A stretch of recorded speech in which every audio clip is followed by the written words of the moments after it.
Fully block system का एक बहुत इंपॉर्टेंट केस होता है, that is called Atwood machine. बहुत कॉमन सिस्टम है फुल्ली ब्लॉक पे। मोस्ट कॉमन प्रॉब्लम बनता है न्यूटन्स लॉ का, उसका नाम है एटवुड मशीन।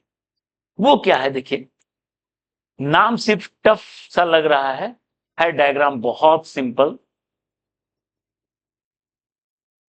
एटवुड मशीन, और देखिए वो डायग्राम क्या है, डायग्राम बनाएंगे तो आप एकदम आराम से इसको पिक कर लेंगे। स्कूल लेवल में, कंपटीशन लेवल में, हर लेवल में ये इंपॉर्टेंट चीज है।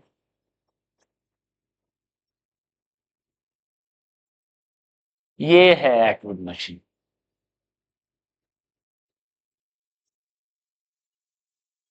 ये है एटवुड मशीन, ठीक है। तो देखिए इसमें पर्पस क्या है।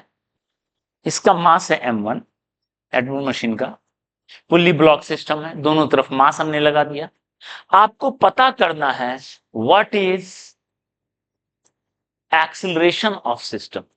ये सिस्टम कैसे मूव करेगा, उसका क्या एक्सेलरेशन है।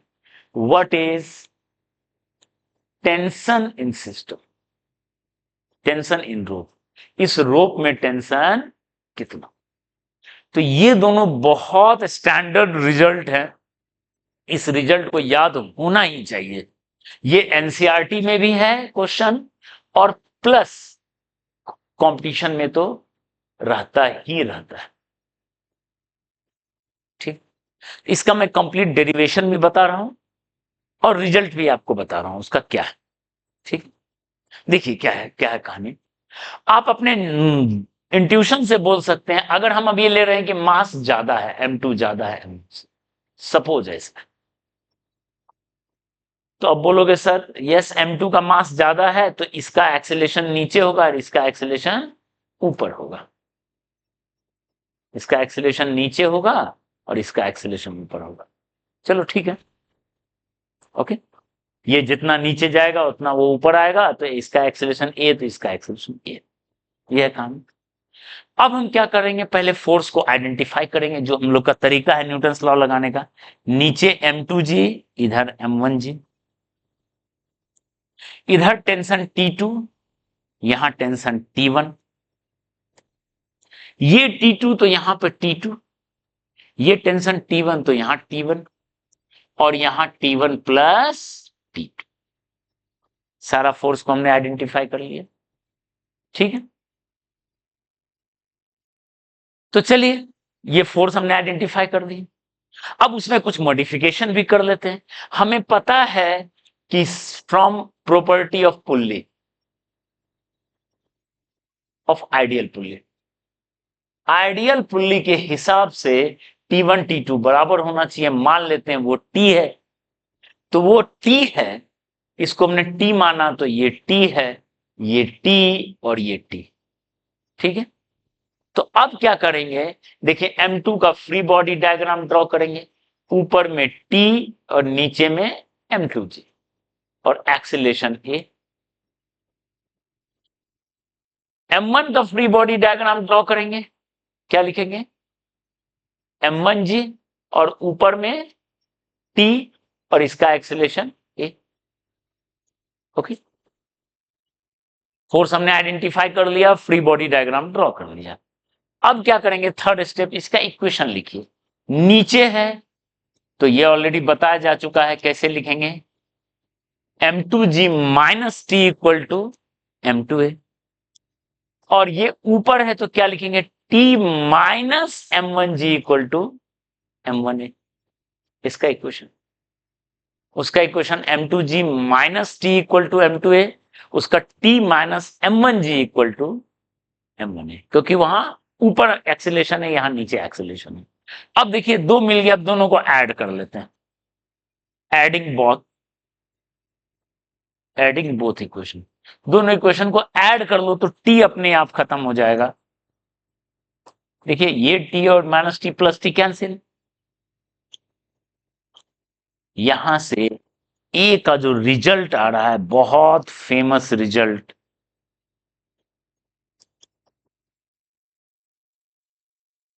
m1 प्लस, ठीक है। ये बहुत फेमस रिजल्ट है ए का एक्सीलरेशन का ये वैल्यू, ठीक है।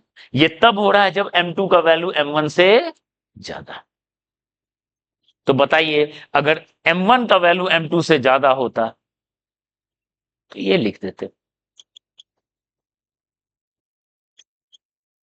ये तब होता जब m1 का वैल्यू m2 से, ठीक है। तो जो ज्यादा है उसका डाउनवर्ड एक्सेलरेशन होगा, जो कम होगा उसका अपवर्ड होगा, और वैल्यू इस तरीके से हम लोग एडजस्ट कर लेंगे, ठीक है। चलिए ए का ये वैल्यू मिला, अब ए का वैल्यू हम क्या कर देंगे, टी में पुट कर देंगे। टी में पुट कर दिए तो m2g minus T equal to m2a। A का ये वैल्यू हम क्या कर लेंगे, m2 टाइम्स ए का वैल्यू है m2 minus m1 by m2 plus m1 into, इसको पुट कर दिए। अब यहां से t का वैल्यू सॉल्व किए, m2g में से ये वाला पार्ट को सब्सट्रैक्ट कर देंगे, सब्सट्रैक्ट कर देंगे, और जो रिजल्ट मिलेगा 2m1 m2 बाय,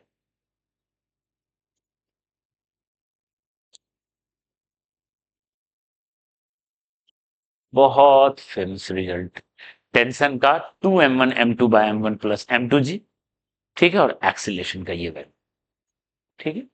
तो जैसे एक छोटा सा क्वेश्चन एनसीईआरटी लेवल का ही ले लेते हैं, ओके।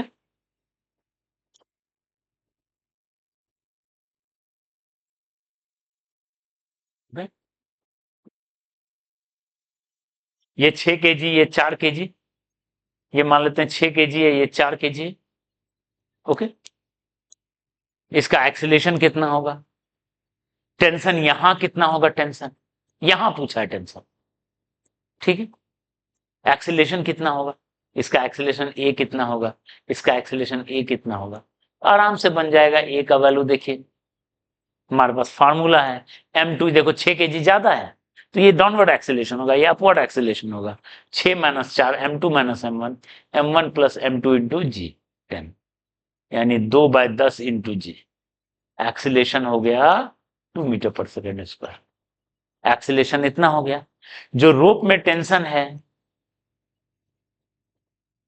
टी, टी इसको टी डैश कर देते हैं, इसको टी डैश कर देते हैं, तो टी का वैल्यू हो गया 2m1 m2 by m1 plus m2 into g. 6 4 10, 10 cancel, 48 newton, वहां टेंशन हो गया 48 न्यूटन, ठीक है। तो टी डैश का वैल्यू आपको पता है क्या होता है, इस दोनों का सम, यानी that is 2t, that is 2t, that is 96, okay. तो ये बहुत फेमस रिलेशन है, दैट इज सिस्टम है, इसको कहते हैं एटवुड